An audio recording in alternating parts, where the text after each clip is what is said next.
Live. It is October 21st, 2014. It's Tuesday night, 10 p.m. here on the East Coast. Keene in the Shire, from whence I broadcast, the Liberty Media capital of the world.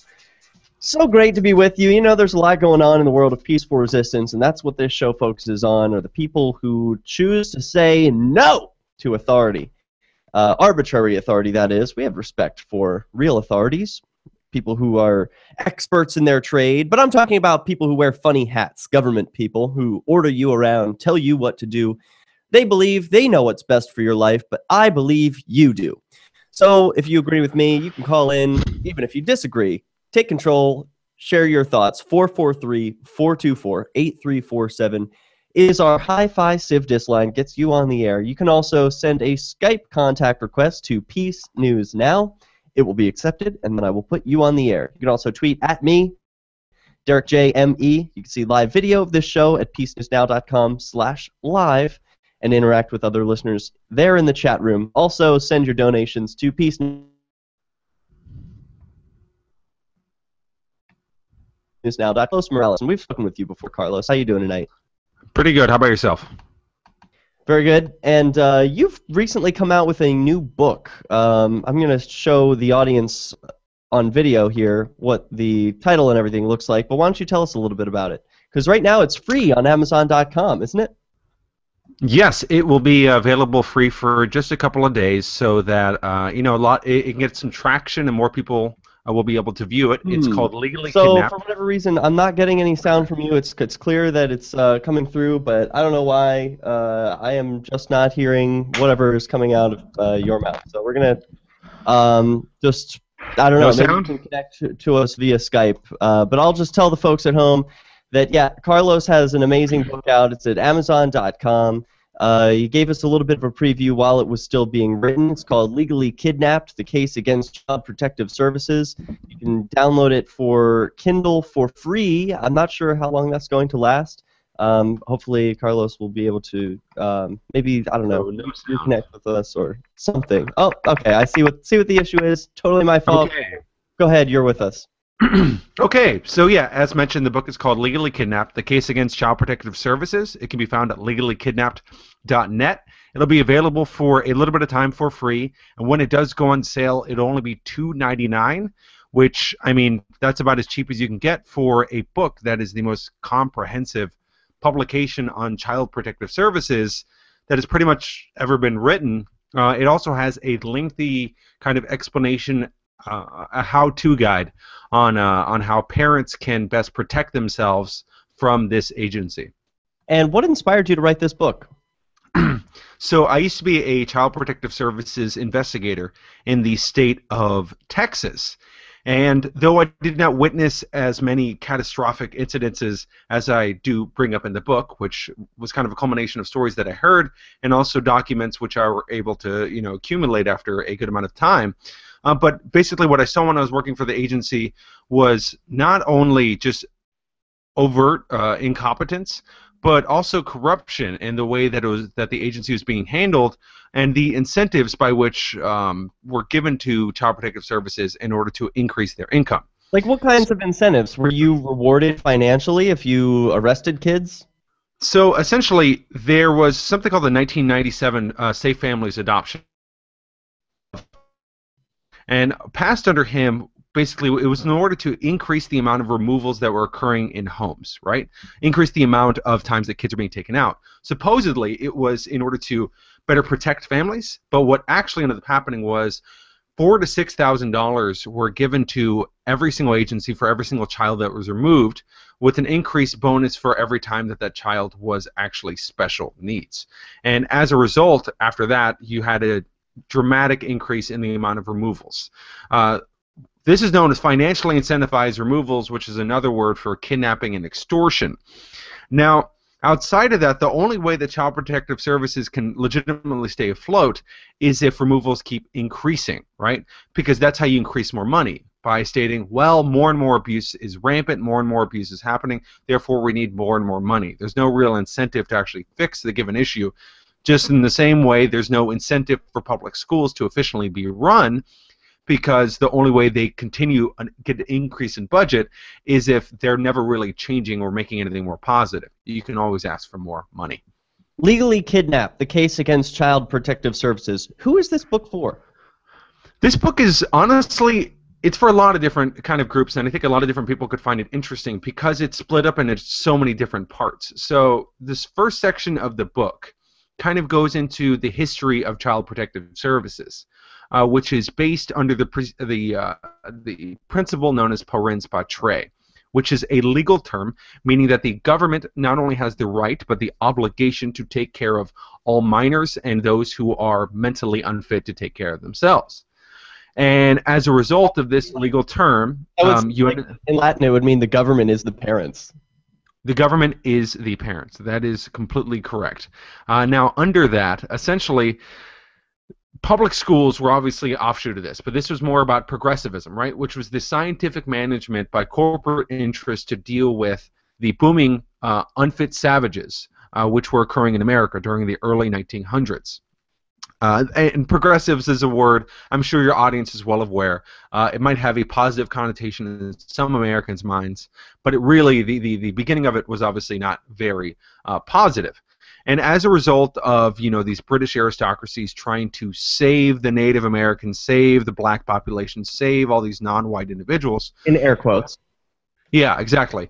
You ended up with about 100,000 forced sterilizations over the course of 70 years, right? You had You're against that. Bannings of you had a banning of interracial marriages. You had an increase in kidnapping of different races and thrown into white homes. I mean, there's a lot of different issues. And in North Carolina, it was particularly bad because a social worker could go into a home, declare that the individuals there were unfit to breed, and then get them forcibly sterilized the next day. Now, though that may sound conspiratorial, one, it's not. It's actual history. And two, what many people think is, well, what does this have to do with Child Protective Services? Well, to best understand an organization, it's important to understand where it started, right? And where it started was about a small group of individuals trying to tell everyone else, this is how it's best to live. And they use violence as the means to carry that message rather than competitive practices or actual legitimate ethical dealings. How do you respond to the one bad apple objection? In other words, could CPS or Child Protective Services be better in other states or other cities? Okay, so I can test that the apple from which it fell was at the core, at the root of it, it was evil. And it has to do with the incentive structure that I brought up earlier. It has to do with the fact that they gain more money for every single child that is taken. It comes from the fact that the way that they gather revenue is through violence and is not through peace, right? So from that very get-go, you're already having an issue. And, of course, there's other issues when it comes to Child Protective Services. A big one being, so there's this thing in our minds where we go, well, I know there's a lot of abuse that is occurring. Well, as it turns out, it's anywhere from the ranges of 20 to 22% of removals that are occurring are for sexual or physical abuse, right? Only 22%. The other remainder, anywhere from 78 to 80% of all removals, are for something called negligence. Negligence, in the vast majority of cases, and I outlined this in the book, is for marijuana use. So a good chunk of these removals from these parents, which is costing these parents sometimes hundreds of thousands of dollars in order to be able to get their kids back, or maybe they never get their kids back and they sadly pass away or get abused in foster homes, are for parents who are legitimately, they're just using marijuana. And this is why this book's for everyone, because there are false cases all across the United States where parents are losing their kids. There are parents who are losing their kids because they decided they didn't want to vaccinate their kid. There are parents who are losing their kids because they decided to homeschool. It didn't fill out the correct requirements. There are parents who are losing their kids because they allow them to play outside without them watching them over. Right? Legally Kidnapped, the case against Child Protective Services, written by Carlos Morales. Go pick it up at Amazon.com. It's free, but only for a limited time. Thanks, Carlos. Yep. We'll be right back. We've got stories of ministers who are taking on the gays. Khalid lives in Gaza. Rock on, man. I love it. Can't wait to read it. Okay, cool, man. All right, I will talk to you later then. All right, thank you. Peace. Yeah. You can help us help more people by getting your coffee through coffee.freetalklive.com. Make a difference, one cup at a time. Hey, Jay. Subscription, cancel anytime. How are you? I'm awesome. Thanks for Skyping in. Freedom Feeds with Michael Dean and How his you rare doing? friends. Mr. Michael Dean. Ooh, you got video too. So I turned a couple more lights on, so it wasn't so dark in here. That's okay. Do you want to be on video? Oh yeah, sure. I don't Okay. care. Well, if you want to be on video, I got to invite you on Google Plus. I can't put Skype on video, unfortunately. Oh, all right. Well, should I go into my girlfriend's Hangouts account then? Sure. Remind me what email to invite, or just type it over to me, and I'll copy and paste it. She's gonna fire it up right now. Rad. We're on a commercial break, so we got 3 more minutes anyway. I will send you an invitation. Remind me the name or what to invite. That's the Gmail name, right? Yeah. What's your Gmail account, Sarah? Sarah, S-A-R-A. Oh, you don't go through there. Here, I'll do it. It's the internet. No, it's in here. It's Hangouts, Google Hangouts. If you're So we're under here. whatever, yeah. Hangouts call. Yep.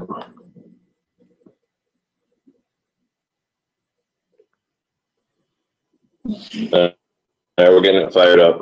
Yeah, man. Hey, I just got the news that my case was continued, or hopefully will be, because my attorney is not feeling well this week. So we've got time to strategize.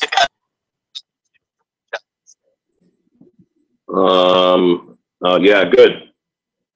Well, what I was thinking was you could call Burke as a witness and put him on the stand and ask him if anybody's ever presented any evidence that you've hurt anybody. Which he would have to answer honestly, no. And also, I wonder if it is helpful if I could prove that I was part of a campaign to get him like unelected or whatever it's called, impeached.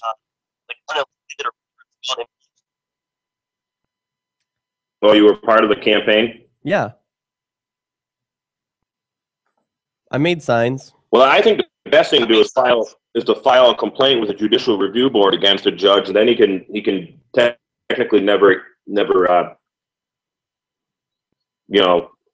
hear you again. Oh, interesting. Yeah, that would be cool. Well, one never knows. It seems like he's lightening up.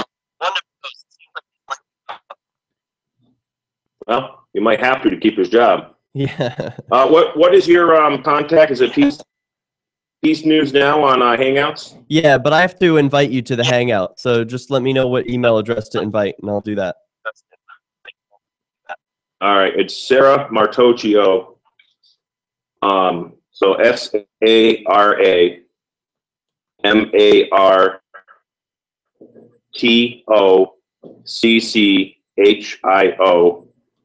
219 at gmail.com. Okay, I'm sending the invite now. I'm going live.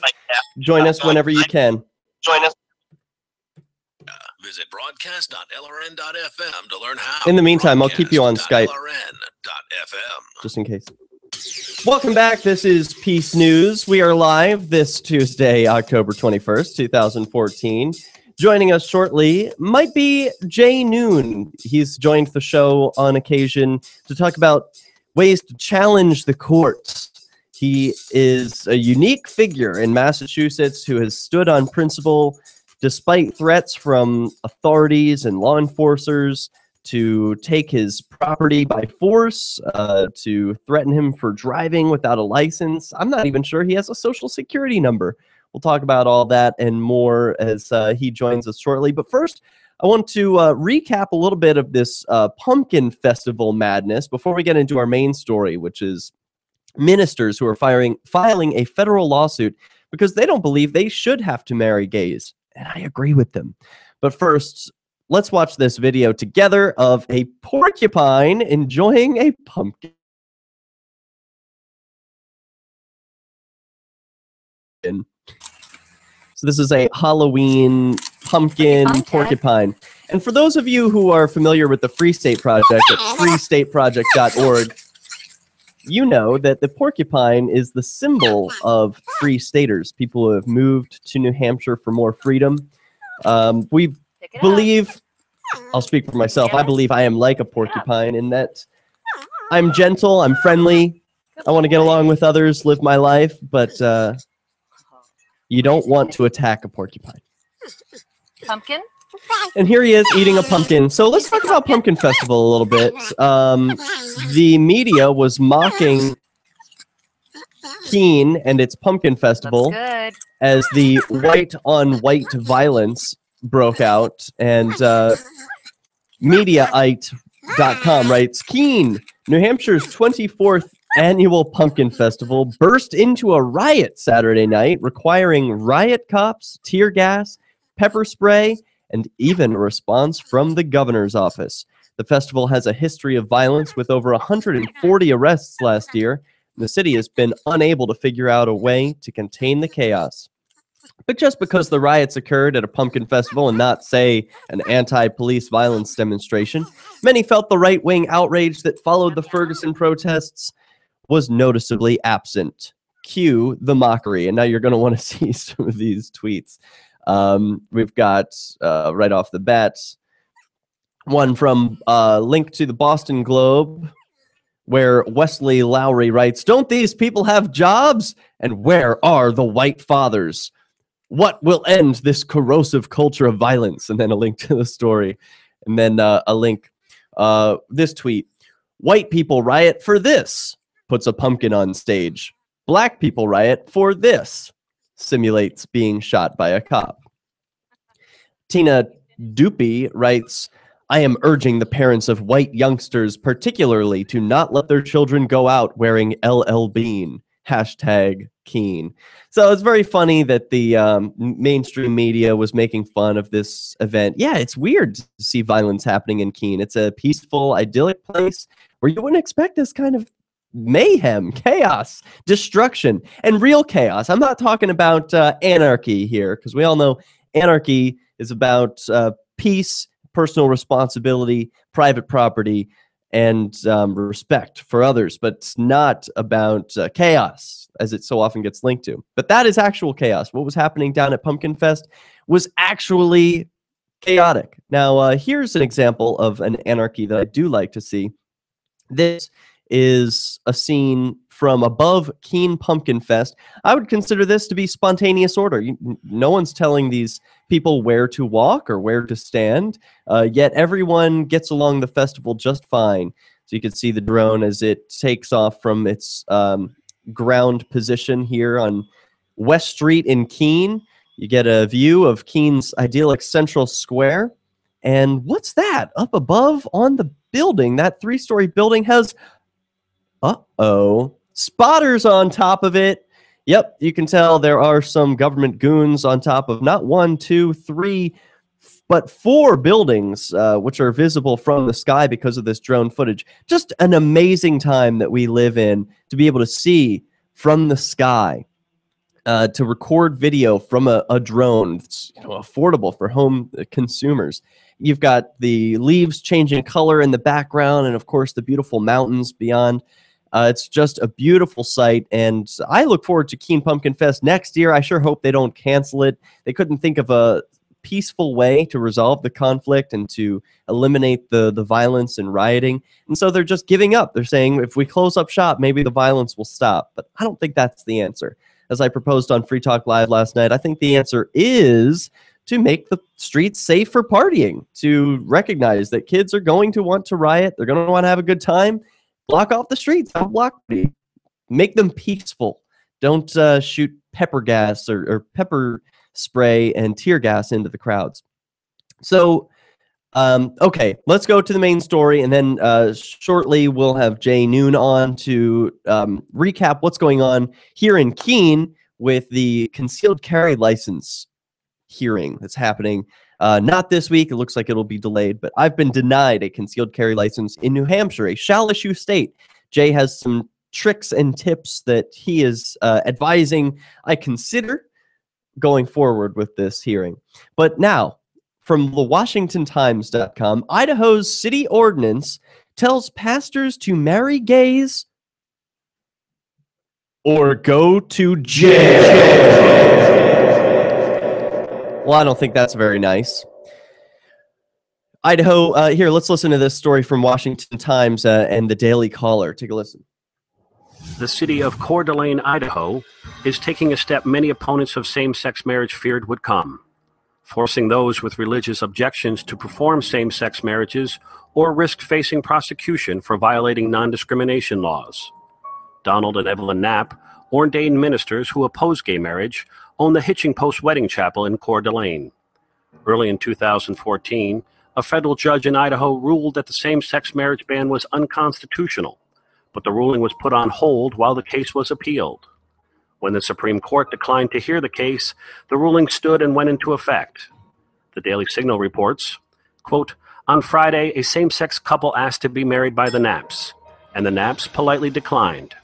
The Knapps now face a 180-day jail term and $1,000 fine for each day that they decline to celebrate the same-sex wedding. Note that jail time and the fine is per day, not per offense.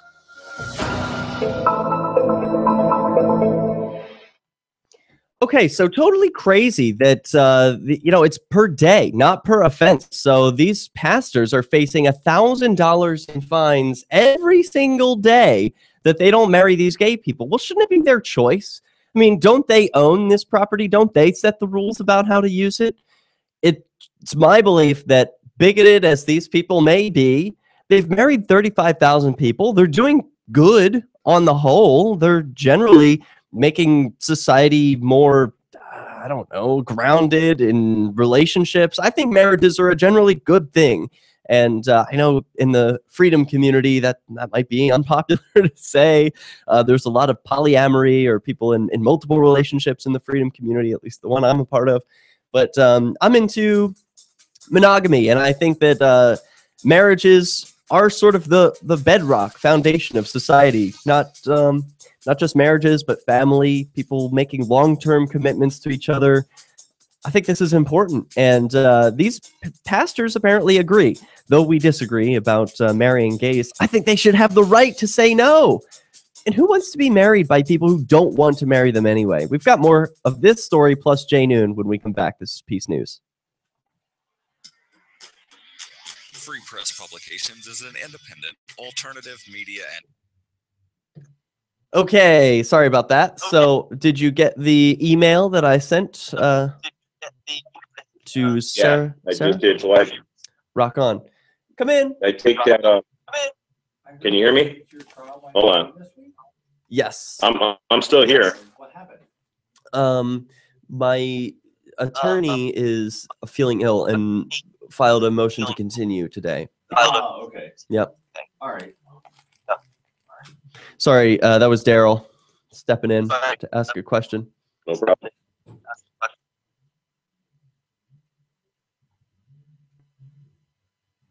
Quick. Okay.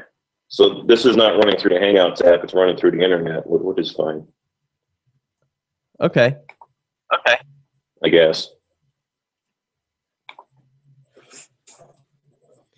I see you, or I see a square with an icon. Yeah, that's probably me. There you are. All right, rock on. All right, I'm going to disconnect on Skype. Cool, man. Can you hear me? Can you hear me? Can you see me?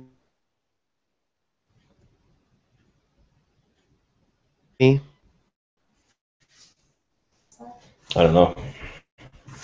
Oh. You just muted Unmute. yourself. Yeah, there you go. I can hear you. Can't hear him. Like volume all the way down.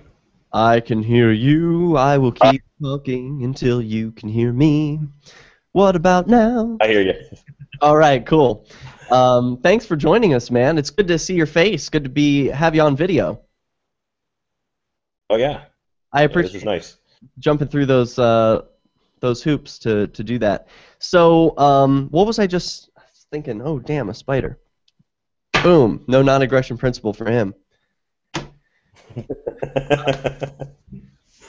So what was I was just saying, thinking something.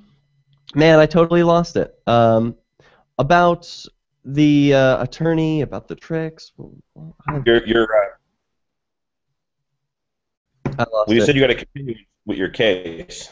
Yes, yep. I had to continue the case, which is disappointing, but I feel like we can still talk about what sorts of things would be fun to do. And I've got a parking ticket coming up. Maybe you could tell me what sort of fun things I could do for that. Well, I've been working on a thing with a friend of mine. Actually, he's been working on it, and it's called an offer of peaceful settlement. And it's basically what you do is you fill out this offer of peaceful settlement. You send to whoever is charged. You get the way we're going to do it is like I'm going to actually work on this with one of my brother's going to work on this with his last driving without a license ticket. And basically, in a nutshell, the way it works is you're agreeing to pay whatever it is they want, as long as they can provide an injured party and prove injury. Oh, I love that. I love those little like needles in them, like the little tricks that are like, hey, I've signed this guilty plea. I'm ready to hand it over to you, but can you just first prove jurisdiction? Like, no, we can't. Anyway, we're coming back. We'll introduce you, and then let's talk court. You can connect with the Liberty Radio Network via our Facebook page at facebook.lrn.fm. That's facebook.lrn.fm. Peace News, we're live. Talking about peaceful resistance. Ways you can say no to authority. I am taking a traffic ticket, a parking ticket, to court next month. And this week, I had a hearing scheduled to appeal a CCW denial. That means that I asked the local government, hey, government, is it cool with you if I put this gun in my pocket? No! No, no, no, they said. You're a criminal, and you're known to engage in, I forget the words they used, harassing behavior or something.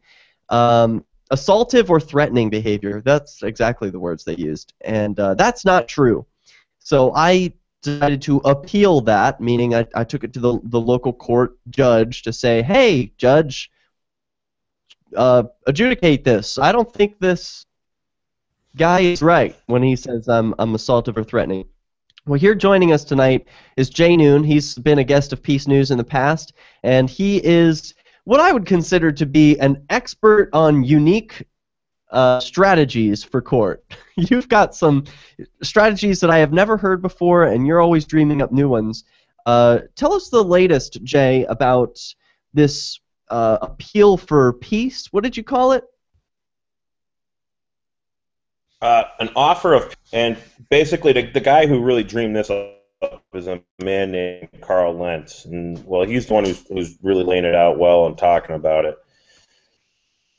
And if you Google Carl Lentz, you can find audio files, and he's really done a good job with it. But the big thing is we prepare some paperwork, and you send it to whoever's coming against you, and the way I'm going to send the next stuff I do is I'm going to actually have a service processor do it, such as a constable or somebody who's bonded.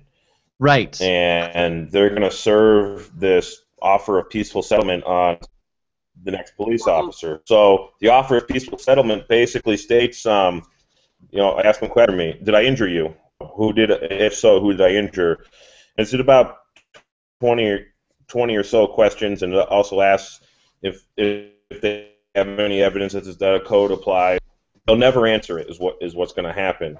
So we'll send them this thing 3 times. The next 2 times will be by mail.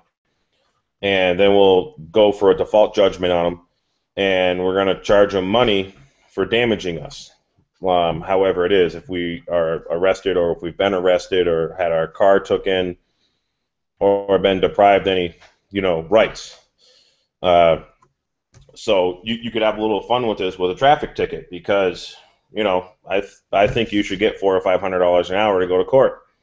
And the idea is to get an actual default judgment against whoever's writes the ticket, or if it's a tax collector for property tax or code enforcement officer or whatever. Now, what does that mean? What consequences would they face? Well, if you got a default judgment, they would basically have to pay you, and or they would have to face what I would call their own medicine. Wow. Which would be, them getting a warrant out for their arrest or their paycheck garnished or whatever. What's good for the goose is good for the gander. So tell me, when is this going to be tried? Do you have any opportunities in court? I haven't actually. They haven't bothered me in like a long time, not since like March. And that one I went into court and it was dismissed that very same day. I don't remember. Yeah, I don't remember if I told you guys about that, but that was back in March, and I haven't had a cop look at me since, actually. Wow. Yes. Why? And I don't have a license. Well, I lost the audio. Yeah, why do you think that is, Jay? Why do you think that since March the police haven't harassed you when in the past you've been the subject or the victim of lots of harassment from the local authorities? Different rabbit hole than this offer of peaceful settlement. But what I ended up doing was I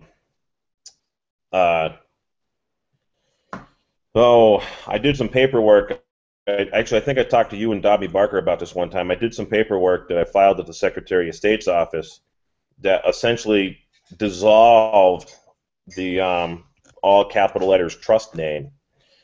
And this is going to totally digress about this peaceful offer of settlement. I don't know if you want to go that way, but I mean, we can. Please do, because this is something I've heard. It's brought up a lot on Free Talk Live. The all capital letters name. This is like an incorporated person, right, where it's a legal fiction that's created by the state at the time of your birth through a birth certificate, and that's where your name is written in all capital letters. Am I close on that?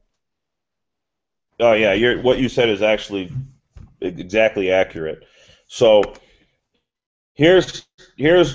well, I'll tell you guys what I did. On my Facebook page of my photos, I took a photo of this document and put it on there, and anybody can go to, J Noon my Facebook page, J Noon, and look at it. But what it is, it's I did a claim of DNA afterbirth, is what the document is actually called. And it sounds crazy. But here, Callenbeck has done some very, very intense research on this because we're trying to figure out why it is that we don't hurt people, we don't have contracts with the government. Why is it that we're constantly being thrown in care and all this stuff? And this shouldn't happen. We just should be left alone. So he's put a lot of time and a lot of money into this, and he deserves all the credit, Curtis Callenbeck. Anyways, it comes out of the mother, and then there's this mess known as, all this blood, guts, whatever, and then there's the placenta, the afterbirth. So all that stuff is left behind. So what my friend believes, and I'm led to believe this now, is that a DNA sample is taken of that mess is left behind, that afterbirth, and it is the state takes it and holds it as abandoned property. Whoa. And when I say state, I mean the District of Columbia. So, anyways, wait a minute. After 45 days. Do you just believe this on a hunch, or do you have any evidence that this is happening? I don't have any real hard evidence of it. In fact, my friend Curtis has done a lot of research, and he goes back through this, like looking up United States Code, Title 8, talks a little bit about infant, child, and all this stuff, and like the definition of is the property of a corporation.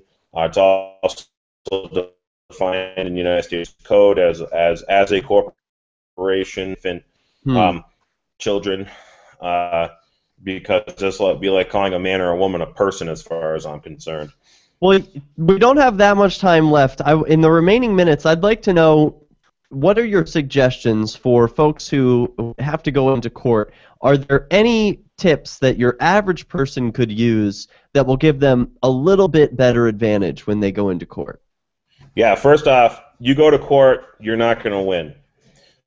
You are going to court for the purpose of preparing for a solid appeal, as far as I'm concerned, and that's the only way to really look at it. And you need to bring up these appealable things, and the most appealable thing is, who did I injure, and would the man or woman that has made a claim against me please verify the claim? Where is the claim?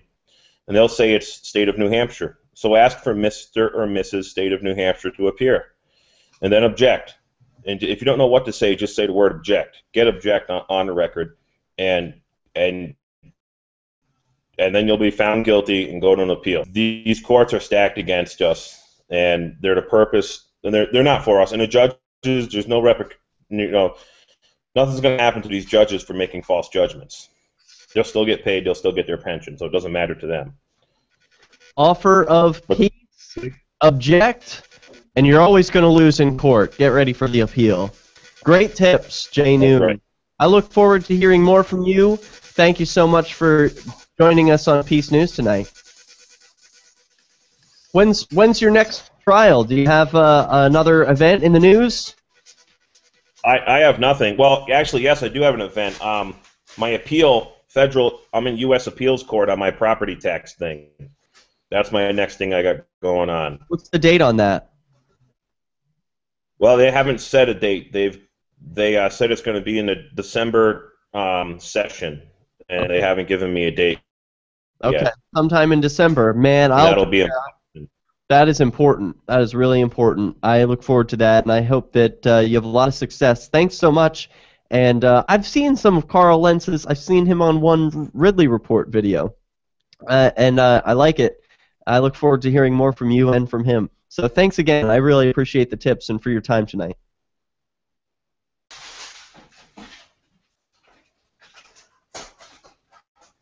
Cheers, man. Peace. See ya. Peace back to you. I get to make the rules. We can't afford that. World War II.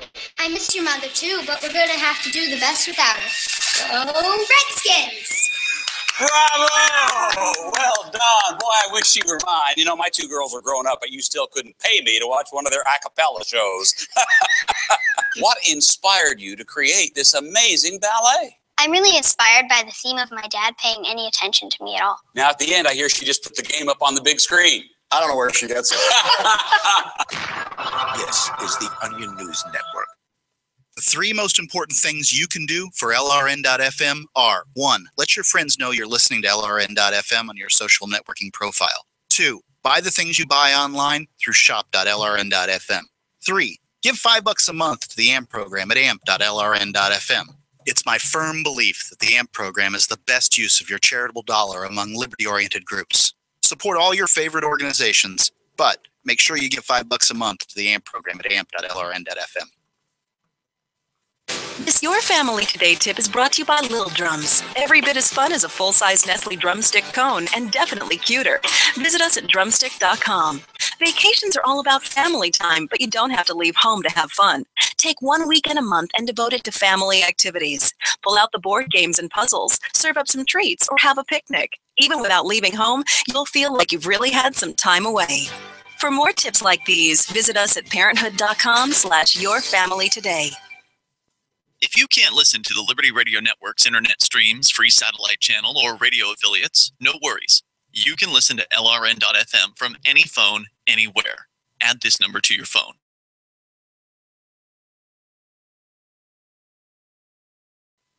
Make sure you're familiar with your phone's calling plan. The Liberty Radio Network listen lines are locked into our stream 24 hours a day. Call 213-493-0309. That's 213-493-0309. What if the key to achieving liberty in your lifetime was to move together with others who think like you?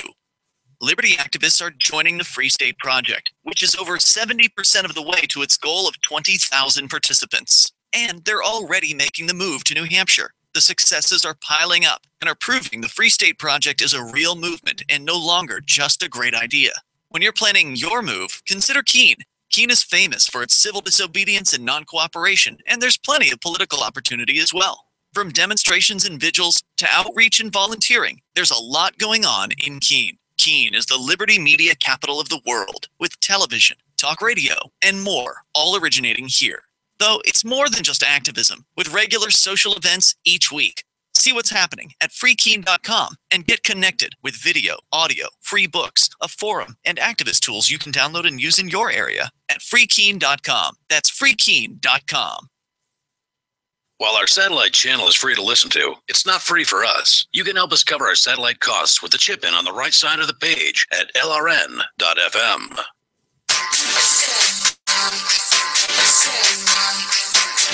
We return for more peace news. Hey, these Christian chapel owners were reportedly threatened with jail time and fines for refusing to marry gays. Now they're fighting back. Coeur d'Alene, Idaho city officials have laid down the law to Christian pastors within their community, telling them bluntly via an ordinance that if they refuse to marry homosexuals, they will face jail time and fines. The dictate comes on the heels of a legal battle with Donald and Evelyn Knapp, ordained ministers who own the Hitching Post wedding chapel in the city, but who oppose gay marriage. A federal judge recently ruled that the state's ban on gay marriage was unconstitutional, while the city of Coeur d'Alene has an ordinance that prevents discrimination based on sexual preference. The Supreme Court's recent refusal to take on gay rights appeals from 5 states has opened the doors for same-sex marriage to go forth. The Knapps were just asked by a gay couple to perform their wedding ceremony, and on Friday, quote, a same-sex couple asked to be married by the Knapps, and the Knapps politely declined. The Knapps now face a 180-day jail term and a $1,000 fine for each day they declined to celebrate the same-sex wedding. The Alliance Defending Freedom has filed a suit in federal court to stop the city from enforcing the fine and jail sentence, saying in a statement from senior legal counsel Jeremy Tedesco that the government had overstepped its bounds. Quote, many have denied that pastors would ever be forced to perform ceremonies that are completely at odds with their faith. But that is what's happening here. And it's happened this quickly. But the city sees it differently. As far as May, city officials were insisting their ordinance is indeed in line with the law. Quote, if you turn away a gay couple, refuse to provide services for them, then in theory, you violated our code, and you're looking at a potential misdemeanor citation, said Coeur d'Alene City Attorney Warren Wilson. I wonder if Coeur d'Alene City Attorney Warren Wilson recognizes that a potential misdemeanor citation, as he puts it, trying to diminish the teeth with which he will attack those who violate his ordinances by using suggestively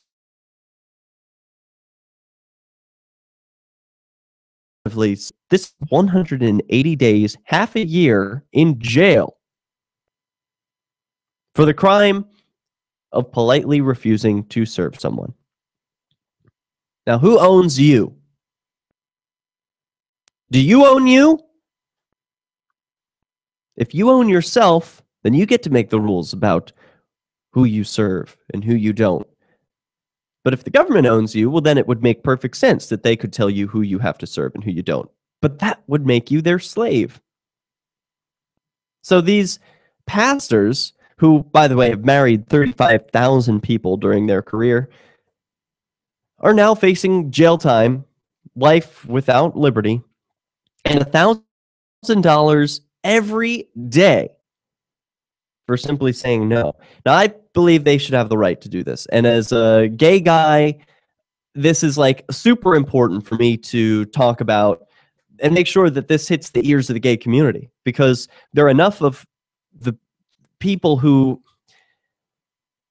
objected when I said, please, you got to vote for gay marriage. You got to go out to the polls and pull the lever for gay marriage. Yes, on Prop 8 when I was an activist YouTuber making videos about gay marriage.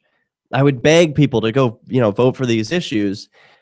And I would face objections like, there's the gay agenda and they're trying to make kids gay and they don't want everyone to be gay and they want to break up all the marriages. And it's like, no, that's crazy. You're insane if you believe that there's some gay agenda out there and they want to make everyone gay and force pastors to perform gay weddings.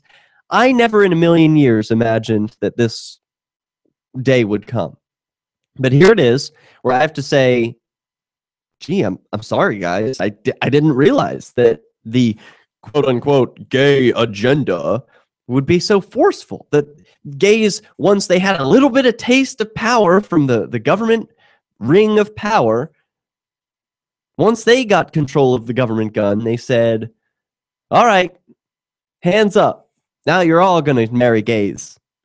And if you don't like it, we're going to have some government people do some very bad things to you. Things you aren't going to like. They're going to take your property, take your liberty. Well, the two ministers have now filed a federal lawsuit and are seeking a restraining order to prevent local officials from forcing them to marry same-sex couples, this reported by theblaze.com. They've been threatened with fines and possible jail time over their refusal. Donald and Evelyn Knapp, owners of the Hitching Post Wedding Chapel in Coeur d'Alene, Idaho, are being represented by the Alliance Defending Freedom, a conservative legal firm, claiming that city officials told them that they are required to conduct gay marriages under a non-discrimination ordinance. If they do not, the Knapps say, that they could face months in jail or thousands of dollars in fines, according to a press release from the Alliance Defending Freedom. The firm said the couple could face up to 180 days and $1,000 in fines for each day they refuse. And here's a picture of Donald and Evelyn Knapp. Oh, don't they look so nasty and mean with their smiling, well-dressed faces? I mean, they look like just the sweetest little grandparents that you could hope to have. It's just a shame they're against gay people, but who cares? Like, really, gay people, you want to force this couple, these elderly couple, you want to force them to marry you? I mean, what would your marriage ceremony really even be like? Could you even be happy when they say you may now kiss the bride or you may kiss the groom or whatever they say? Could you really be happy knowing that the pastor performing the marriage is going to be like squirming and totally uncomfortable and is performing this basically against his will so that he doesn't go to jail? I mean, I want to have a pastor or a captain of a ship or whoever do my marriage ceremony.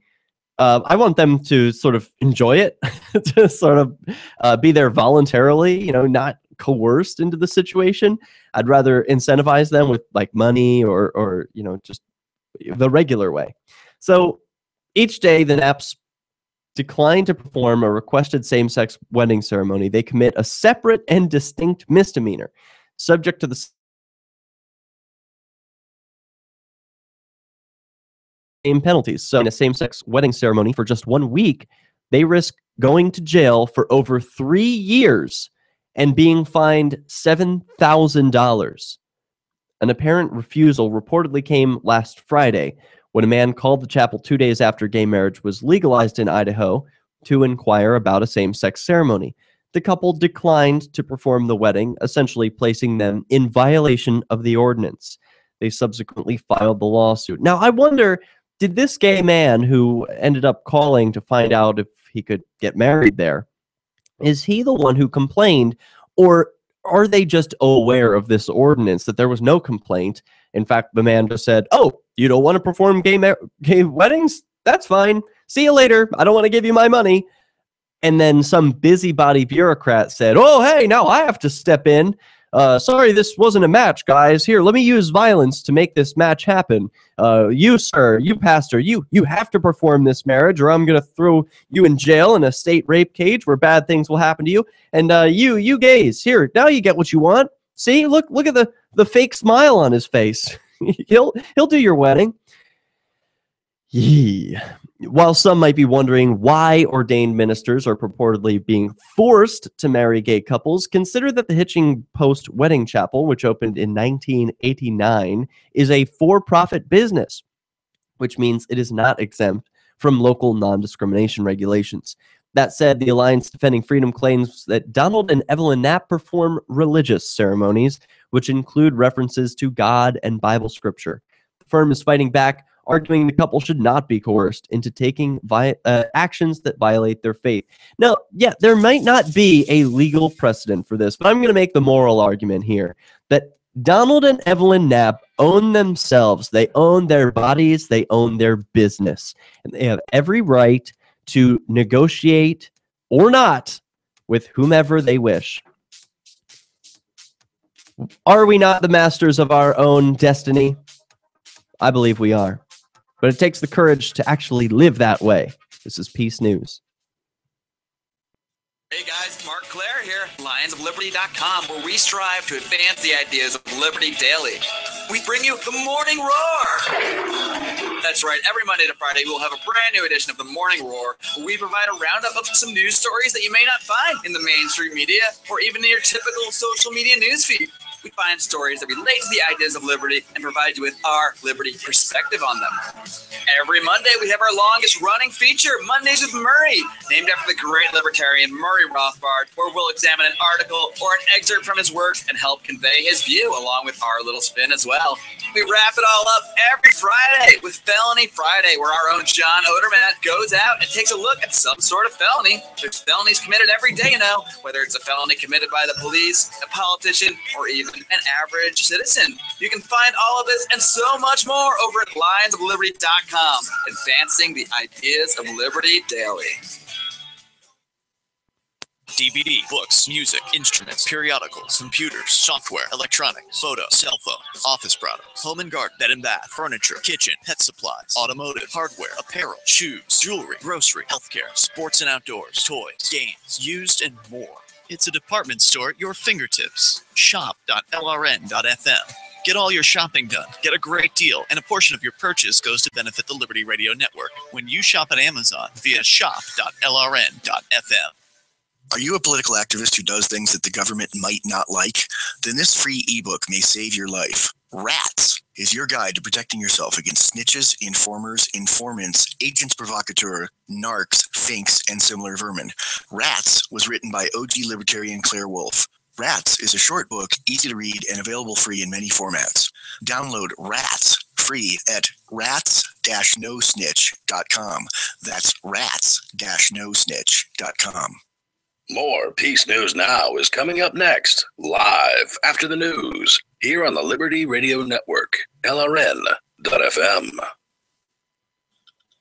From Keene in the Shire, the Liberty Media capital of the world, this is Daryl W. Perry, host of FPP Radio News for Tuesday, October 21st, 2014.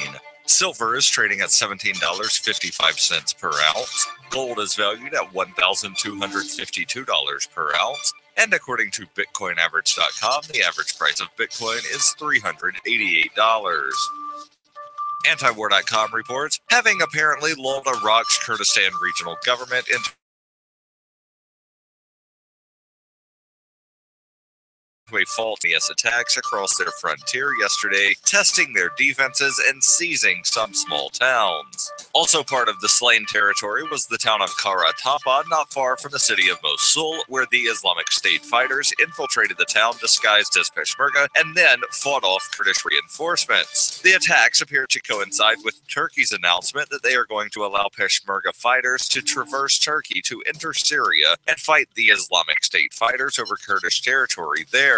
With the Islamic State focused on the Syrian Kurds in the Iraqi Anbar province lately, there hasn't been much fighting with the Peshmerga, which would free them up to fight elsewhere. The attacks by the Islamic State may aim at changing that equation or may reflect that with U.S. airstrikes focused elsewhere, the Kurdish territory isn't as defensible as it once was.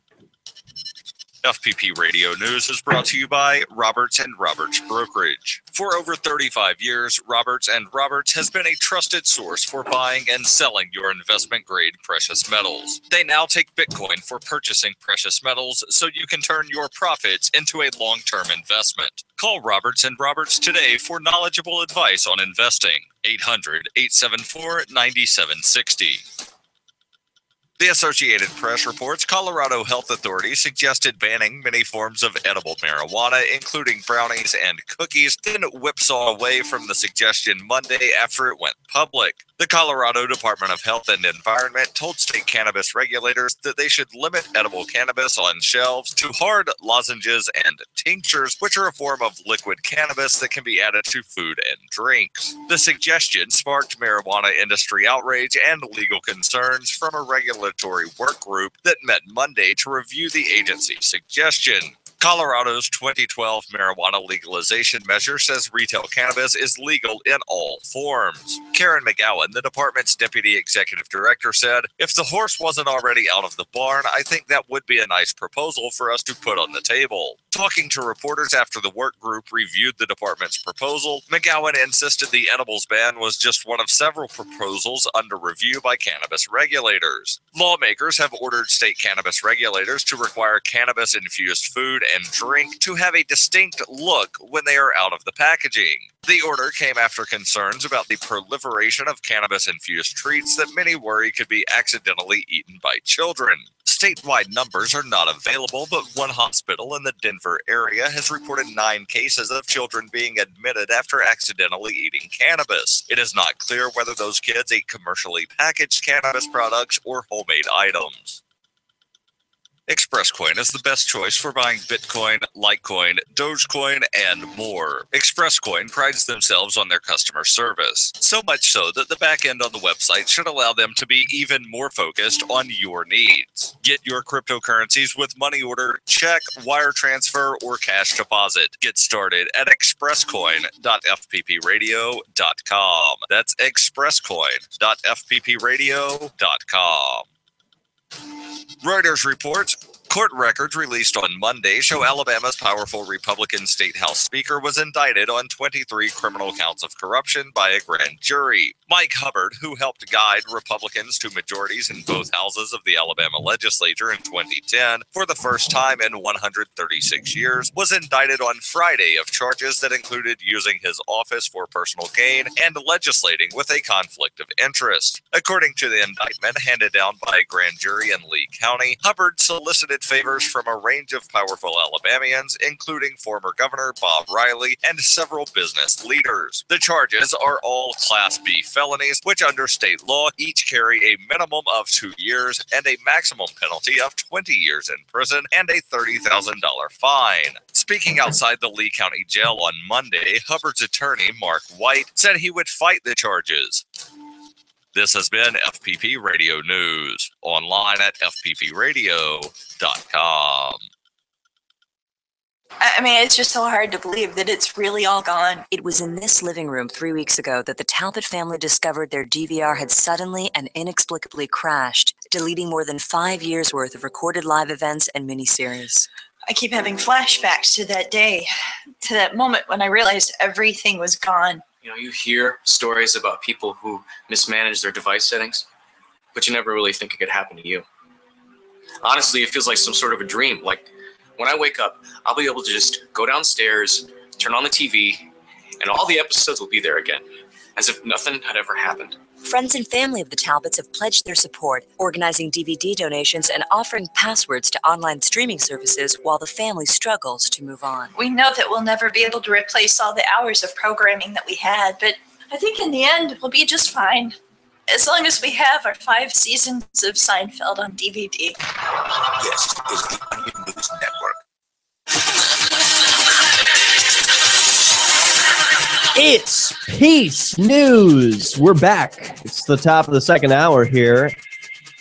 October 21st, 2014. Broadcasting from Keene in the Shire, the Liberty Media capital of the world. Of course, we're talking about a couple of bigots who are filing a federal lawsuit. I think they're doing the right thing. Yeah, I'm pro-bigot in this case because, you know what? Their rights are being trampled on, and that's more important. It's more important to be polite than right. That's what I say. If you are politely declining to marry someone because you're against their gay agenda or whatever you think, it's unreligious, it's against the Bible, fine. Be polite about it and say no, and that's your right. It's wrong to say, now that you won't marry gay people, I'm going to throw you in a cage for 180 days per day that you don't marry gay people and charge you $1,000. How does that make it right? And where does the money go? Does the money go to these gay couples who are offended? Do the gay couples say, oh boy, I sure am glad those geriatrics are wasting their golden years in a jail cell because they wouldn't marry us? Suits them right. I mean, is that right? Well, here, let's read from the nature of this action from the official complaint that they are filing in federal court. This case is about the city of Coeur d'Alene unconstitutionally coercing 2 Christian ministers, Donald and Evelyn Knapp, to perform same-sex wedding ceremonies at the Hitching Post Wedding Chapel in violation of their religious beliefs, their ordination vows, and their consciences. Coeur d'Alene does so by imposing a Hobson's choice on the Knapps through City Ordinance 9.56, which bars sexual orientation discrimination in public accommodations. The Knapps can either violate their religious convictions and ministerial vows by performing same-sex wedding ceremonies, or follow their religious convictions and vows by declining to perform same-sex ceremonies and face up to 180 days in jail and up to $1,000 in fines. And now, just to make that clear, that's per day, not per offense. So worse, each day the Knapps decline to perform a requested same-sex wedding ceremony, they commit a separate and distinct misdemeanor, subject to the same penalties. Thus, if the Knapps decline a same-sex wedding ceremony for just 1 week, they're risking jail for over 3 years and being fined $7,000. For the past several months, the city has privately and publicly threatened to apply Ordinance 9.56 to the Knapps if same-sex marriage becomes legal in Idaho, and the Knapps declined to perform a same-sex wedding ceremony at the Hitching Post Wedding Chapel just this Friday. The Knapps now face this very situation. The United States Court of Appeals for the Ninth Circuit invalidated Idaho's marriage laws and legalized same-sex marriage in Idaho on October 7th, 2014, thereby allowing Idaho county clerks to begin issuing same-sex marriage licenses on October 15th. A few days later, on October 17th, the Knapps invoked their religious beliefs and ordination vows and declined a request to perform a same-sex wedding ceremony. According to the city, the Knapps violated and still violate Ordinance 9.56, and each day that passes subjects them to the risk of escalating jail sentences and fines.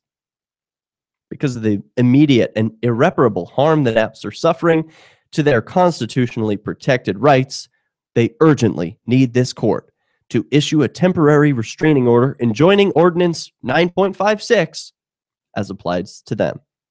Now, I won't continue with the complaint as it is several pages long. It looks like it's about 50 pages, so I won't be able to get through the whole thing, but you get the gist. These people are making it very clear that they have a right to follow their religious convictions and to follow their conscience. If you don't have a right to follow your conscience, I mean, that is really offensive, just to the core. I mean, like if you can't make your own decisions, then really, why not just throw handcuffs on every single human being in the country? Just say, like, look, we're going to lead you all around on leashes, and you're going to do what we say.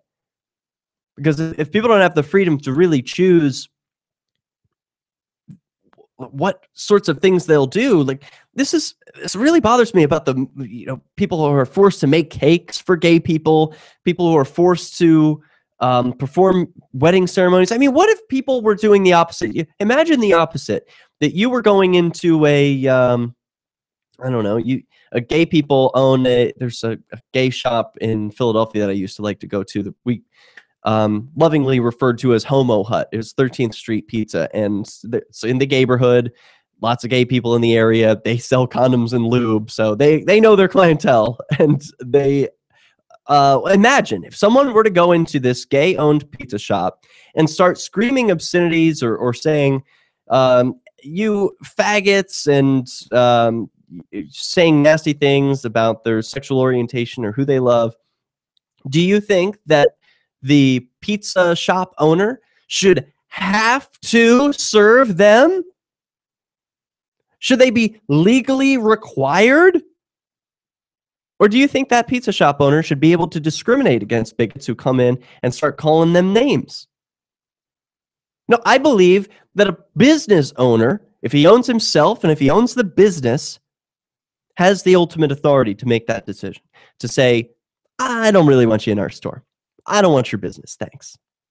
I'm willing to take the risk. I'm willing to take the loss.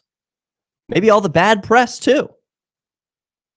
But it should be his choice, ultimately. Whose choice is it? That's very important. And I wish that this were talked about more philosophically. Like, there's so much emotion wrapped up in this. I started my YouTube career talking about this stuff, about gay marriage. You could look up videos back when my old YouTube handle was Santa Claus in 2007, and I'm making videos about same-sex marriage in California as it was rolling along the West Coast then. And the issue then was, please be for same-sex marriage. Now, as I worked at the ACLU, I came across lots of different people on the streets who had varied opinions. And one of them changed my worldview forever. I stopped him on the street. He was with his wife and kids. And I said, looks like you support same-sex marriage. Come and talk to me for a minute. He looked at me, said, well, yes, of course. I support everyone's right to be married.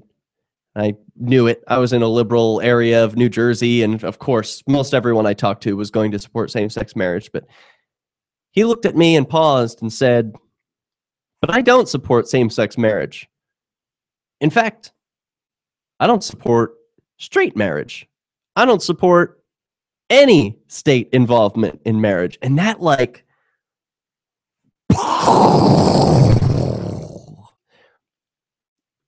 that blew my mind. No state involvement in marriage? It had never occurred to me. Yeah, of course. Who are these third parties? These government bureaucrats, politicians, judges, lawyers? Who are these people? Why should they have any involvement in my life or my marriage at all?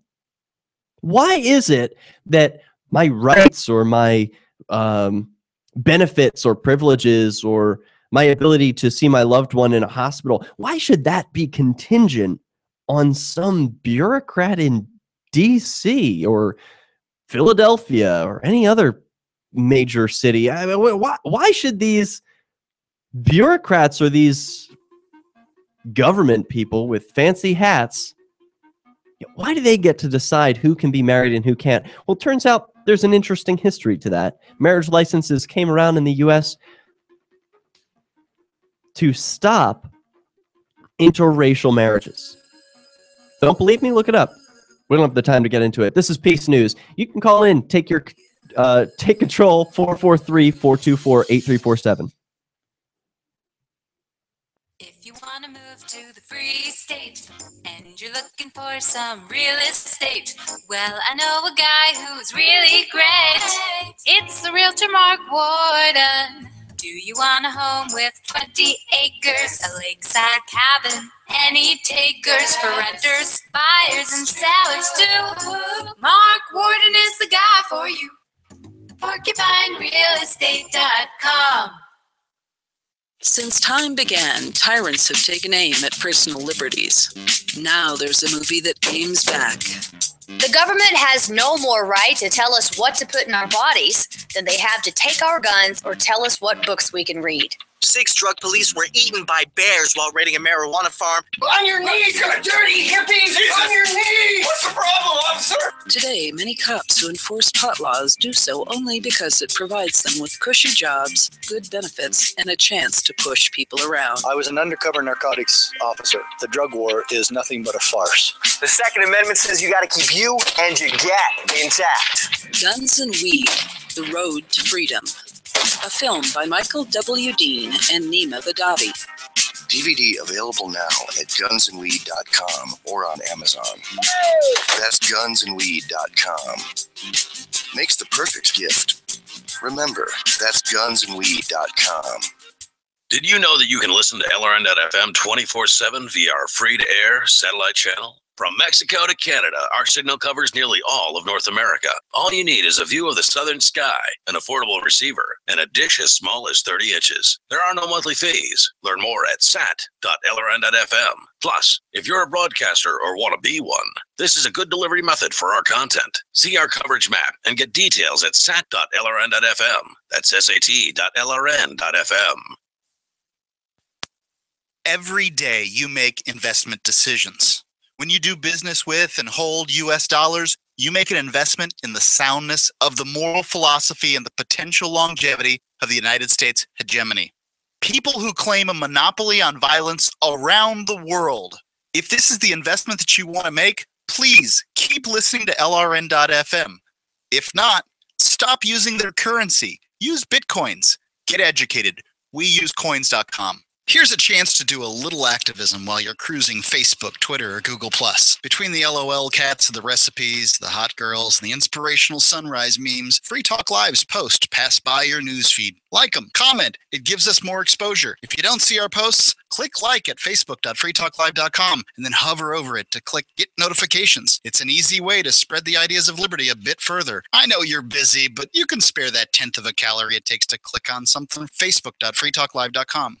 Why did you move to the Shire? I moved here to the Shire because there's other people around who take liberty just as seriously as I do.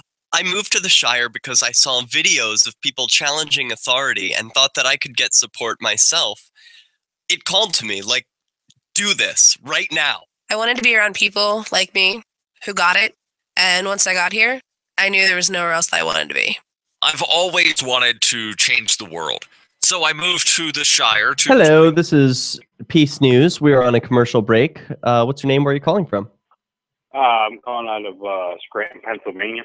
Radical. Awesome. Mm-hmm. I would love to hear about that. What's your name? My name's Ed. Okay, Ed from Scranton, Pennsylvania. I can't wait to have you on. We're coming back in 10 seconds. All right, cool. Cool. You should immigrate to the Shire. Plus, add yourself to the Shire map at shiresociety.com.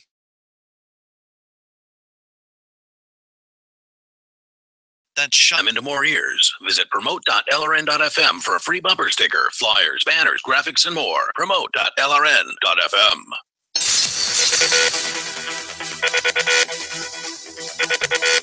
Peace News.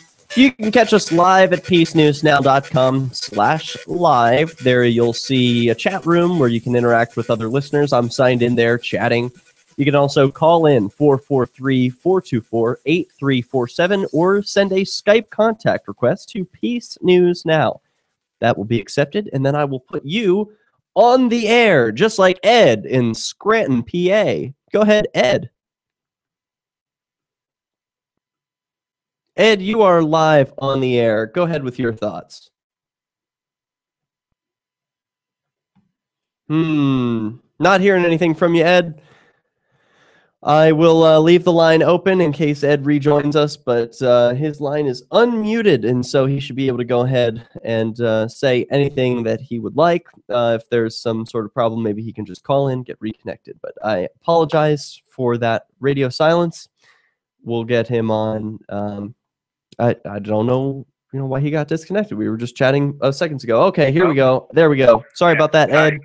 Hey, how you doing there? It was my fat fingers pushing the wrong buttons. Oh, So- yeah, I'm sorry about that. Nope, I that didn't was know all if my mine or fault. yours. All my fault. So go okay, ahead, Ed. My question, or I agree with you what you said, because I've been watching you, and you're right about that.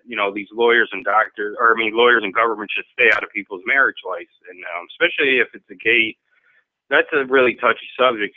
People have their own rights and their own destiny to choose who they want to marry. You know what I mean? People fall in love every single day. Yep. People fall out of love every single day. So by them interfering is not solving the problem. So I just see it the way, if people are happy with somebody, they should just stay out of it. If they're not happy with that person, they can always leave that person. Are you married, Ed?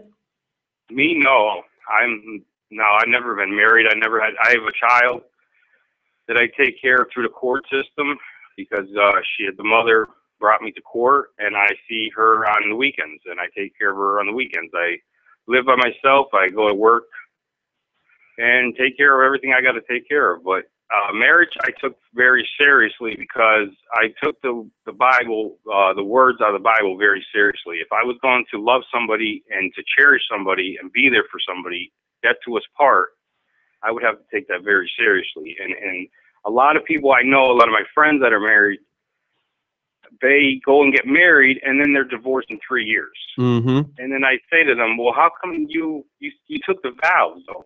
Didn't you mean that you love that person and you do anything for them? And they would say, yeah, but then we had problems. But everybody got problems. I know people that was married for 40 years and they still are together and they had problems, but they worked it out.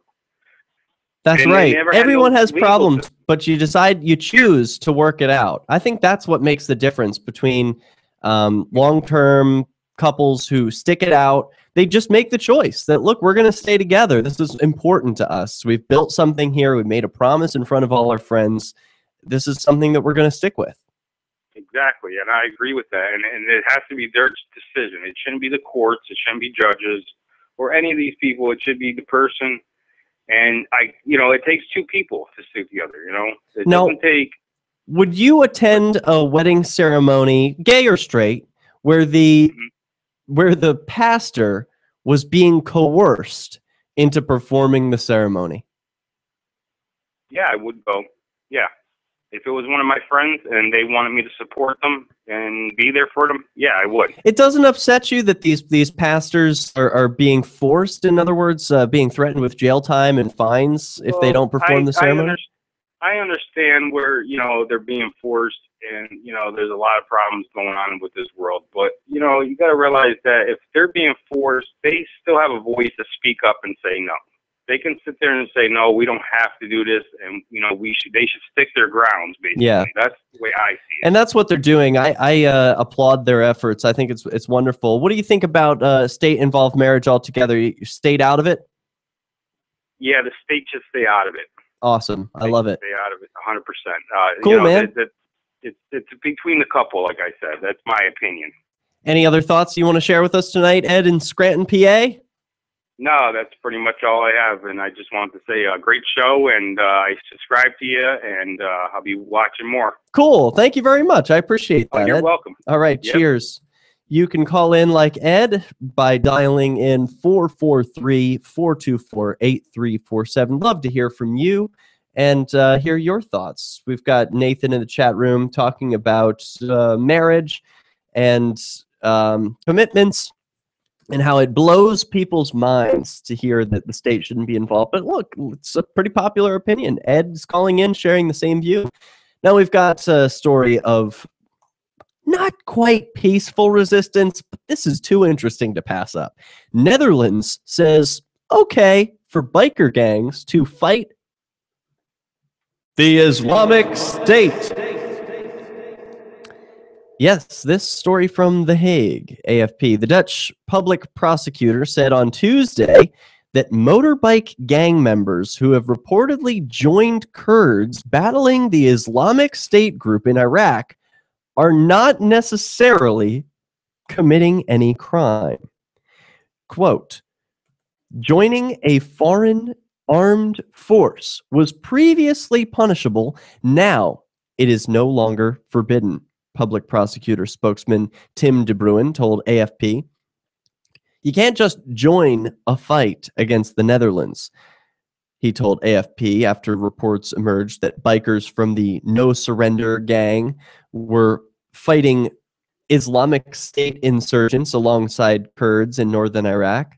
The head of No Surrender, Klaas Otto, told state broadcaster NOS that 3 members who traveled near Mosul in northern Iraq were from Dutch cities Amsterdam, Rotterdam, and Breda. A photograph on a Dutch Kurdish Twitter account shows a tattooed Dutchman called Ron in military garb holding a Kalashnikov assault rifle while sat with a Kurdish comrade. Video footage, apparently from a Kurdish broadcaster, shows an armed European man with Kurdish fighters saying in Dutch, "The Kurds have been under pressure for a long time." Many countries, including the Netherlands, have been clamping down on the national swaths of Iraq and Syria. Now, where do you stand on this? Because I find this to be fascinating. This is something I have condoned since I was introduced to the concept of the non-aggression principle and self-ownership and how do we end wars? How do we promote peace? Well, by personal responsibility. You believe that a fight needs to be fought? Go ahead and do it. But leave me out of it. Now, these biker gangs, they're not asking me for money. They're not telling me, hey, go fight my war. I think this is important, so I'm going to send young men to go die. They're saying, I think this is important, so I am going to take personal responsibility. And the Netherlands is saying, that's cool. We're cool with that. That's just okay. Well, some countries would be confiscating the would-be jihadist passports before traveling and threatening prosecution should they return, but the big difference is the Islamic State is a terrorist group. So this biker gang, they're actually doing some good. What do you think about this? Fighting your own fight. This is Peace News. Hi, I'm DerrickJ. I don't want a politician to represent me. To me, government is the idea that one group of people can coerce everyone to comply with an edict or face increasing punishments up to and including death. Despite perhaps the most noble of intentions, the best government services are a far cry from what can be provided for by voluntary interactions. Besides, the people who call themselves the government wage wars and put peaceful people in jail for crimes involving no victims. If Starbucks used some of its money to drop bombs, I wouldn't shop there. So why would I support the American empire? The empire does not require my consent. DerrickJ's Victimless Crime Spree. Watch it for free and order the Director's Cut DVD at victimlesscrimespree.com. That's victimlesscrimespree.com. Liberty activists around the country are starting to realize politics alone won't set us free. So what will? At Liberty on the Rocks, we believe the answer starts with living your principles, spreading ideas, and connecting with those around you. By starting a Liberty on the Rocks network, you can make a difference by uniting libertarian thinkers. Find out how much fun it is to build your local network from the ground up.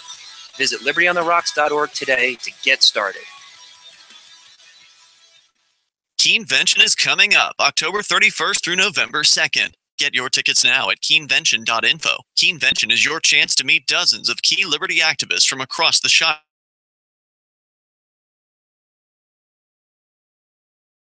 You can attend social events like the costume party. Keenvention received rave reviews last year. If you missed it, visit keenvention.info for full video coverage of every speaker and panel. This year, James Robin Hood Cleveland, Rich Paul, and Free State Project President Carla Garrick will be keynoting. And we'll have all kinds of panels, including the new Cop Block panel and the new Movers panel hosted by the outlaw Josie Wales. Join old and new friends and neighbors in Keene for Keenvention this October 31st through November 2nd. Only 100 tickets are available in advance, so lock yours in now for just $60 or with Bitcoin. Reserve your tickets now at keenvention.info. Visit keenvention.info for more, or look for our page and event on Facebook. That's keenvention.info. Now that you've found the Liberty Radio Network at LRN.FM, you may want to help expose others to our great programs. To assist you in doing so, you'll find resources at promote.lrn.fm, including details on how to get a free bumper sticker, quarter-page flyers you can print out and distribute, banners for your website, as well as files that will allow you to make your own custom banners and graphics. Visit promote.lrn.fm and help bring new listeners to the Liberty Radio Network. That's promote.lrn.fm. You know how annoying it is when someone keeps stopping mid-sentence as though he or she were asking you a series of questions? Avoid doing that. It sounds unnervingly tentative, and it imposes upon the listener to help you complete the thought. And if you're a job seeker, this alone could be a deal killer. An effective communicator sounds more confident. Complete the thought. Avoid making the listener impatient. With money and attention so scarce now, effective communication skills have never been more important. Cutting through the clutter rather than blending into the blah, blah, blah will help you connect better no matter what the conversation. For more tips, hit survivalspeech.com. I'm Holland Cook. Survivalspeech.com. This is the Liberty Radio Network, broadcasting the latest liberty-oriented audio content 24 hours a day at LRN.FM. Good news. It's peace news.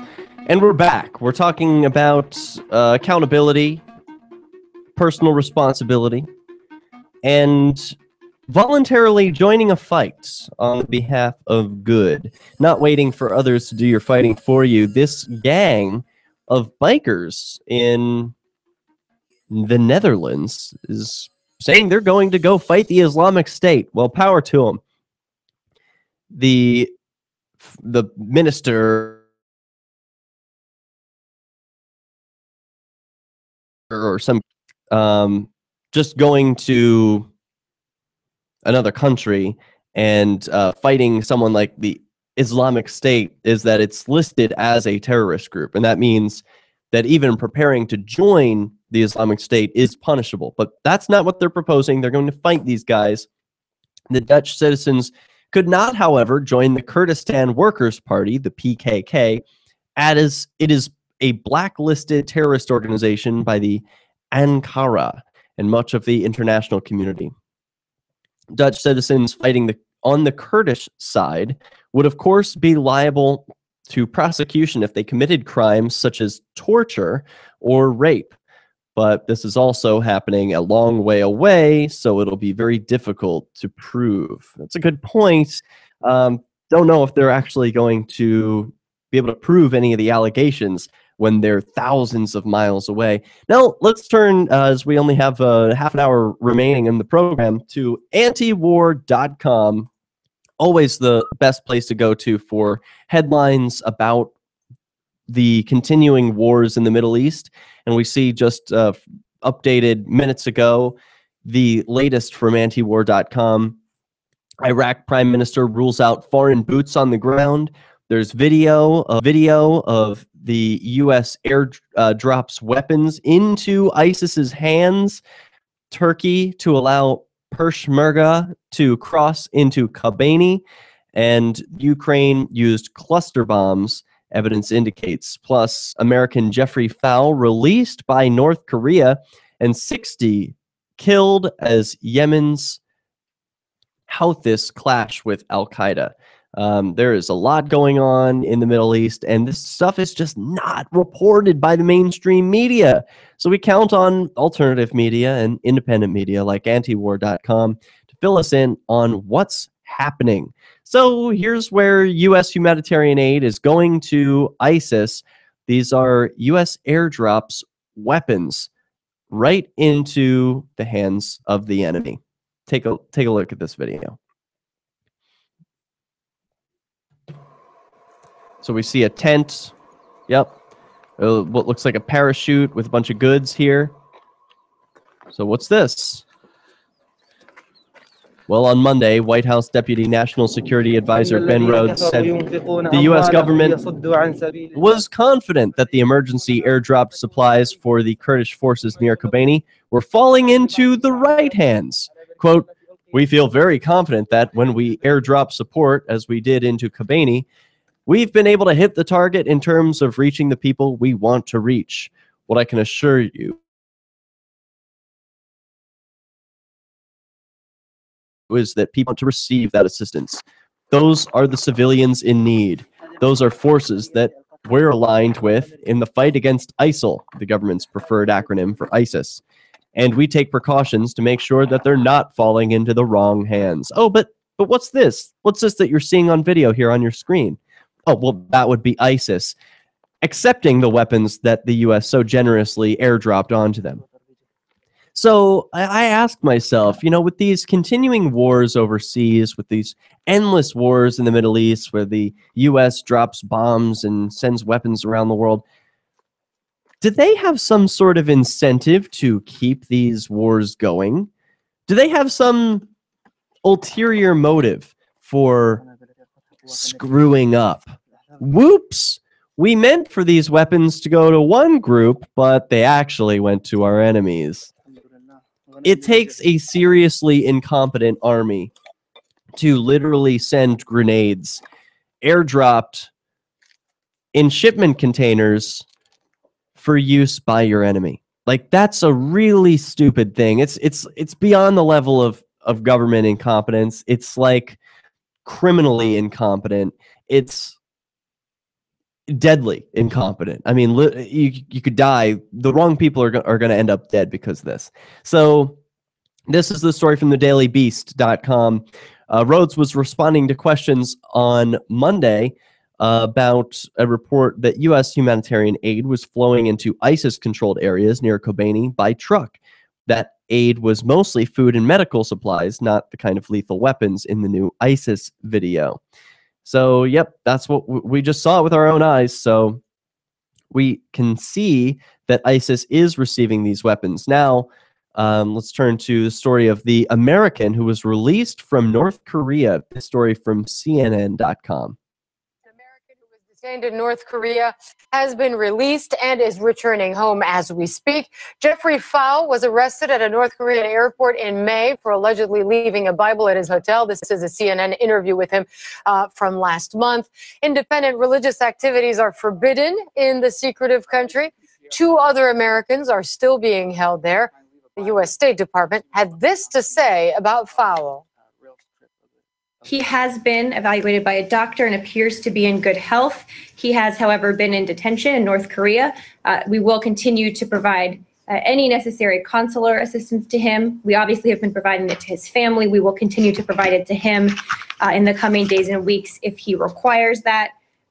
I think we'll let the North Koreans speak for themselves about why they decided to do this, why now. But again, we are pleased that he was able to leave and urge the immediate release of the other 2. Well, last month, North Korea allowed Fowle to speak to CNN. It was a surprise interview for our reporter, Will Ripley. Well, Will joins me now from Tokyo with more on that. So you spoke to Jeffrey Fowle just weeks ago, but do we know more about how this release came about?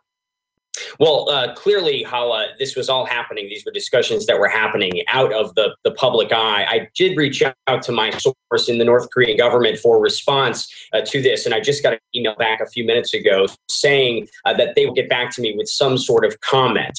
I have to say, Hala, after interviewing Jeffrey Fowle, it's not surprising that of the 3 detained Americans, he is the first one whose release has been secured. And I say this because I got the distinct impression after doing all 3 of those interviews that the North Korean government was very happy with the way that Jeffrey Fowle handled himself. He was, first of all, very remorseful for leaving his Bible behind on a government tourist trip, a government-guided tourist trip.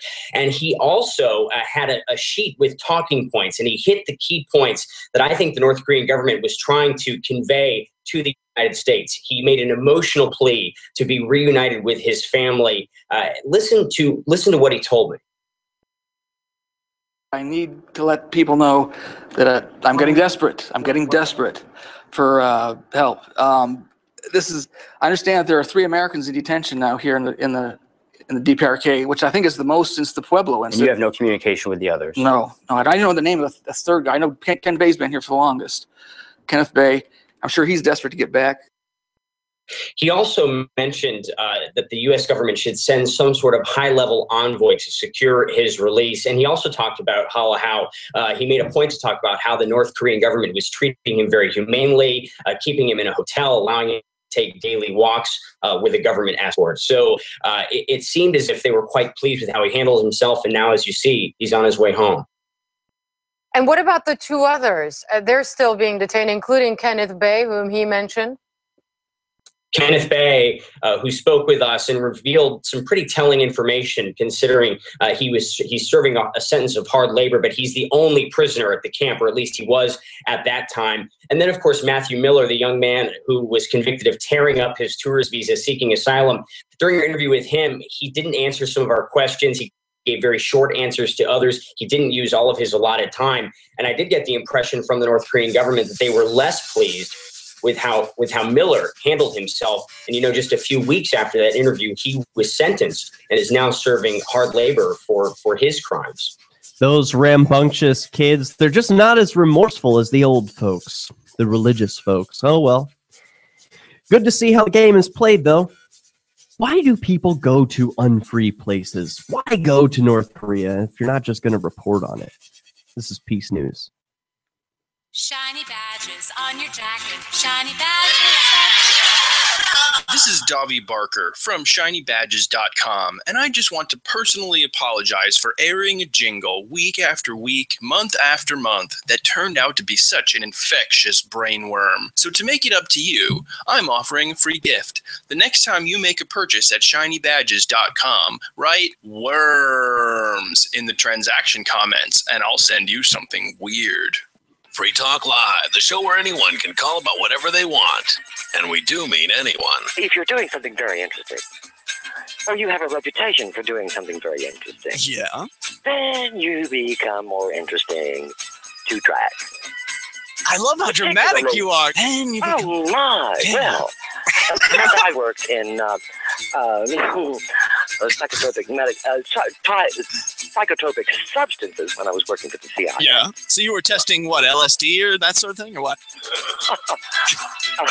Hey, you think I'm going to say on the air? You've already told us you work for the CIA. You couldn't possibly find out who I am. The way that you speak and your tone of voice, you sound like Cruella de Vil. I've noticed it from the moment you got on the phone. I even look like her. Free Talk Live, 7 nights a week from 7 to 10 Eastern, live on the Liberty Radio Network at LRN.FM. Instead of just listening, you can also watch. See the Liberty Radio Network's key New Hampshire-based live shows via our studio cam at cam.lrn.fm. Plus, you'll still be able to listen to the Liberty Radio Network via the cam feed in high quality 24/7, even when there's no live show being produced in our Keene studio. But wait, there's more. Our chat room is built into the cam page so you can interact with other listeners online. Listen, watch, and chat, all free at cam.lrn.fm. That's cam.lrn.fm. Ross Ulbricht was arrested by the FBI in 2013 and charged with victimless crimes in relation to allegedly operating the Bitcoin-based Silk Road black market. He has been in a prison cell awaiting trial ever since. If he did it, he's a hero for making the black market a safer place. If he did not, he's a man wrongfully accused. Either way, if you love freedom and want to end the war on drugs, Ross and his family need your support. You can learn more and help fund his defense at freeross.org. That's freeross.org. The three most important things you can do for LRN.FM are: 1. Let your friends know you're listening to LRN.FM on your social networking profile. 2. Buy the things you buy online through shop.lrn.fm. 3. Give $5 a month to the AMP program at amp.lrn.fm. You likely buy all kinds of things online. Amazon is the largest online retailer. You can get what you need at the same great prices, and LRN gets a cut. Please do your online shopping at shop.lrn.fm. Do you need access to money? Do you need cash today? If you are receiving a structured settlement due to a lawsuit, or you are receiving pension payments over a long period of time, the Money Settlement Hotline can get you instant funding now. With your cash today, you can pay off credit card debt, pay medical bills, fund your education, or improve your home. You don't need to wait. It's true. If you're receiving a structured settlement or pension payment spread out over time and you want a lump sum amount immediately, then you need to call now. They will turn your long-term structured settlement or pension payments into a lump sum larger cash payout, so you'll get all of your money instantly. If you have a structured settlement or pension and you want cash today, call the Money Settlement Hotline right now. 888-785-0616, 888-785-0616, 888-785-0616. That's 888-785-0616. You can sign up to receive the latest about the Liberty Radio Network via our email updates at updates.lrn.fm. That's updates.lrn.fm. Welcome back, everybody. It's the final segment of the show. Still time for your calls. If you make them quickly, 443-424-8347 gets you on the air, or you can Skype Peace News Now. But real quickly, I just want to run through the last of our segment topic material. Iraqi Prime Minister says no foreign combat troops on the ground. He tells Sunni tribal leaders to give up on foreign invasion. We've got that story coming up. Plus, Egypt denies plans to join the U.S. war against ISIS. Yeah. The Prime Minister there says action is possible if ISIS threatens Gulf nations. He's looking out for his own best interests. It's not like they're just the lapdogs of the U.S. Now, it's tough to summarize an episode like today where we've been all over the place, but I really want to just take a moment to go to copblock.org and just show you, I'll do a little screen share thing of how awesome this website is. First of all, it's got, the standard videos, podcasts, articles, links, about groups, resources, and a place where you can submit a post. That's unique. Banners along the side. The headlines flashing across the front screen. Plus the articles, which users of the website can submit themselves. So we've got just on the front page here, one headline, cop caged for forcing sex on inmates. Good to see some accountability there. Police unnecessarily escalate violence at PumpkinFest 2014 riots, submitted by Ian Freeman, host of Free Talk Live. Just earlier today, it appears. Then next headline, police are acting like an occupying army in Northeast Pennsylvania. It isn't working. Cop gets vacation for drunk driving, couple jailed for raising chickens, and Winchester, New Hampshire police do not serve the community. All of these stories and more submitted by readers of the website like you. So join copblock.org online, on YouTube, on Twitter and Facebook, Reddit, and all the rest. It's a terrific site for accountability, and it's the source of many of the stories that I share with you on Peace News. I don't have time to get to the one that I wanted to share, the story of police unnecessarily escalating violence at the PumpkinFest 2014 riots. And Ian Freeman did just an amazing job at documenting all of this, despite being very busy with producing the radio show and continuing the activism that he does on a regular basis.